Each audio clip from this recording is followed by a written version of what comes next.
Hello friends, स्वागत है आपका आपके अपने YouTube channel the knowledge train में।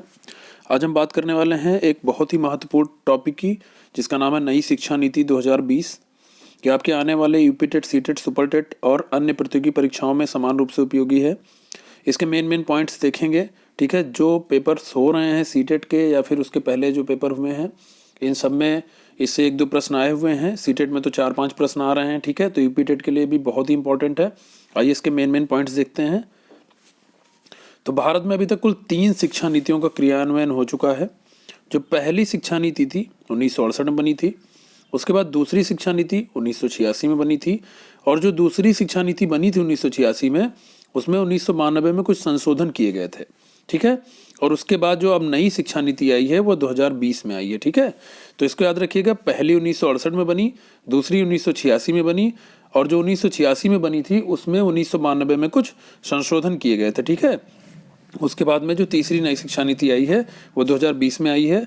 ठीक है, और अभी तक जो स्कूली शिक्षा की प्रणाली थी वो 10+2 तक चल रही थी। ठीक है, मतलब ये था कि कक्षा 1 से 10 तक के विद्यार्थियों को एक समान ही विषय पढ़ने पड़ते थे, और +2 में जैसे 11वीं में जाने के बाद में ही वो विषयों का चुनाव कर सकते थे। ठीक है, और वो जो विषय थे वो विज्ञान, वाणिज्य और कला में, जैसे साइंस साइड, कॉमर्स साइड और जो आर्ट साइड, ये 3 में बटे हुए थे।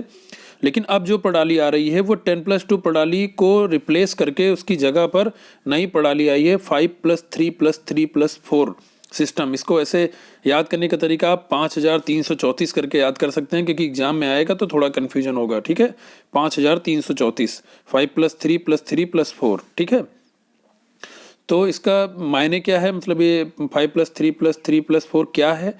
तो इसका मतलब ये है कि जो पहले 5 वर्ष होंगे, बच्चा जो प्रारंभिक 5 वर्ष की पढ़ाई करेगा, उसमें से जो है वो प्राथमिक के 2 वर्ष, जो प्राथमिक प्राइमरी एजुकेशन के 2 वर्ष होते हैं, और उसके पहले के 3 वर्ष। मतलब जैसे ये है कि अगर प्राइमरी स्कूल में बच्चा पढ़ता है तो 3 साल वो पहले आंगनबाड़ी में पढ़ेगा, उसके बाद के 2 वर्ष भी ये प्लस जो पहला 5 है इसमें काउंट किए जाएंगे। जैसे प्राइवेट स्कूल में होता है LKG, UKG, नर्सरी, उसके बाद में फिर 1-2 आता है, वैसे ही अब सरकारी स्कूलों में भी होगा कि जो है 3 साल वो आंगनबाड़ी में शिक्षा प्राप्त करेगा, उसके बाद 1 और 2 में जाएगा। तो जो इसमें 5 लिखा हुआ है उसका मतलब यही है कि 3 साल आंगनबाड़ी का, उसके बाद में 2 साल 1 और 2 का, 1 और 2 में पढ़ेगा। उसके बाद जो +3 लिखा हुआ है वो होगा हमारा 3, 4, 5 में पढ़ेगा वो। फिर जो +3 लिखा हुआ है उसका मतलब ये है कि 6, 7, 8 में पढ़ेगा, और उसके बाद का जो +4 लिखा हुआ है मतलब 9, 10, 11, 12 में पढ़ेगा। ठीक है, तो इसको ऐसे समझेंगे कि जो ऐसे ये पूछ सकता है कि कौन कौन से स्टेज बनाए गए हैं। तो पहला है फाउंडेशन स्टेज, उसके बाद है प्रोपेटरी स्टेज, फिर है मिडिल स्टेज, और उसके बाद में है सेकेंडरी स्टेज। तो इसमें आपका क्या होगा कि बच्चा शुरू का 3 साल जो KG नर्सरी वाला है वो +2 कक्षा पढ़ेगा, कहाँ पे? प्राइमरी में आके। फिर प्रीपेटरी में क्या है कि वो किस क्लास से किस क्लास तक पढ़ेगा? 3 से 5 क्लास तक ये पढ़ेगा प्रीपेटरी में। मिडिल में क्या पढ़ेगा? 6 से 8 तक पढ़ेगा मिडिल में, और उसके बाद में सेकेंडरी में क्या पढ़ेगा? 9 से 12 तक। ठीक है, 9, 10, 11, 12। इसको ऐसे समझिएगा, जो फाउंडेशन स्टेज है इसमें यही है कि बच्चे को नर्सरी, UKG, LKG की तरह 3 साल पढ़ाया जाएगा, उसके बाद वो 1 और 2 शुरू करेगा। तो उसको हमने 3 साल शुरू का भी काउंट किया है, और 1 और 2 जो कक्षा में वो पढ़ेगा उसको काउंट करके हमने 5 बोला है। ठीक है, प्रीपेटरी में 3 साल पढ़ेगा, क्लास 3, क्लास 4, क्लास 5, मिडिल में क्लास 6, क्लास 7, क्लास 8, और सेकेंडरी में क्लास 9, क्लास 10, क्लास 11, क्लास 12। ठीक है, तो इसको यहाँ पे थोड़ा सा एक इमेज के माध्यम से दिया भी है कि 3 से 18 साल के बीच में लड़का इतनी पढ़ाई, इतना 5+3+3+4 पूरा करेगा। इसको हिंदी में मूलभूत चरण कहेंगे, पूर्व प्राथमिक कहेंगे 3 साल तक, और उसके बाद में प्राथमिक का 1 और 2 पढ़ेगा वो। प्रारंभिक चरण है ग्रेड 3 से 5, मतलब क्लास 3 से लेकर क्लास 5 तक। मध्य चरण क्लास 6 से लेकर क्लास 8 तक। माध्यमिक 9 से 12 तक। ठीक है, और उसके बाद में इसमें क्या क्या परिवर्तन किए गए हैं? उच्च गुणवत्ता वाली पाठ्य पुस्तकें आएंगी, और सभी भाषाओं में ये जो पाठ्यचर्या की रूपरेखा है उसका संशोधन किया जाएगा।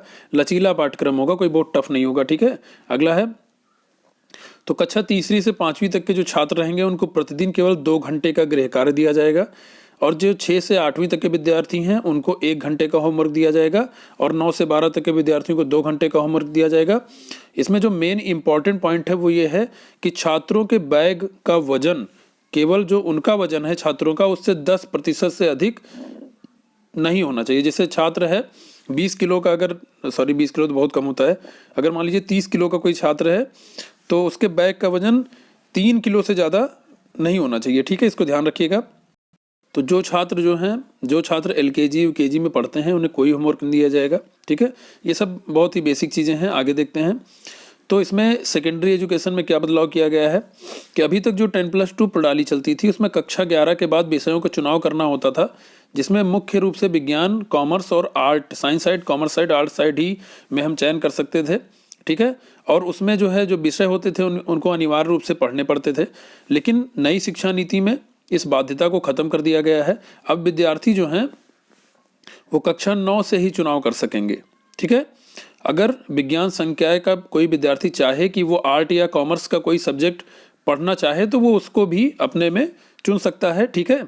अगला है जो बोर्ड परीक्षा के बारे में कोई बदलाव नहीं किया गया है, सिर्फ बदलाव इतना सा किया गया है कि अब नई शिक्षा नीति के तहत 10th और 12th की जो बोर्ड परीक्षाएं हैं वर्ष में 2 बार आयोजित की जाएंगी, तथा जिसमें से जो दोनों परीक्षाएं होंगी उसमें से जिस भी परीक्षा का अंक उसका अच्छा होगा उसी को फाइनल माना जाएगा, ठीक है।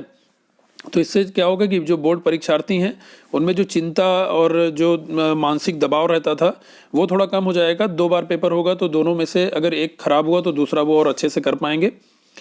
और इसमें जो लक्ष्य है वो ग्रॉस एनरोलमेंट रेशियो का, जिसमें सामान्य रूप से विद्यार्थियों का स्कूलों में प्रवेश लेने से समझा जा सकता है कि कितने विद्यार्थी इनरोल हो रहे हैं स्कूल में, उसको 2035 तक 100% करने का लक्ष्य निर्धारित किया गया है कि 2035 तक स्कूलों में 100% बच्चे जो हैं वो अपना इनरोलमेंट करा लें, ठीक है, सेकेंडरी कक्षाओं में। अभी तक ये 56% के आसपास है, ठीक है। अगला है नई शिक्षा नीति में विद्यार्थियों को प्राथमिक शालाओं में दी जाने वाली शिक्षा के माध्यम से कुछ विशेष प्रावधान किए गए हैं। जो प्राथमिक मतलब जो कक्षा 5 तक बच्चे पढ़ेंगे स्कूलों में, उनको शिक्षा उनकी मातृभाषा या क्षेत्रीय भाषा में देने का प्रावधान किया गया है, जिससे बच्चे ज़्यादा समझ सकें, ठीक है। और इसमें 3 लैंग्वेज फार्मूला की बात की गई है। तो जो 3 लैंग्वेज फार्मूला में 3 भाषाएं होंगी, इसमें से 2 भाषाएं अनिवार्य रूप से भारतीय भाषाएं होंगी, ठीक है। और ये जो भारतीय भाषाएं हैं संविधान की 8वीं अनुसूची में दी गई भाषाओं में से कोई भी हो सकती हैं, ठीक है, इसको ध्यान रखिएगा।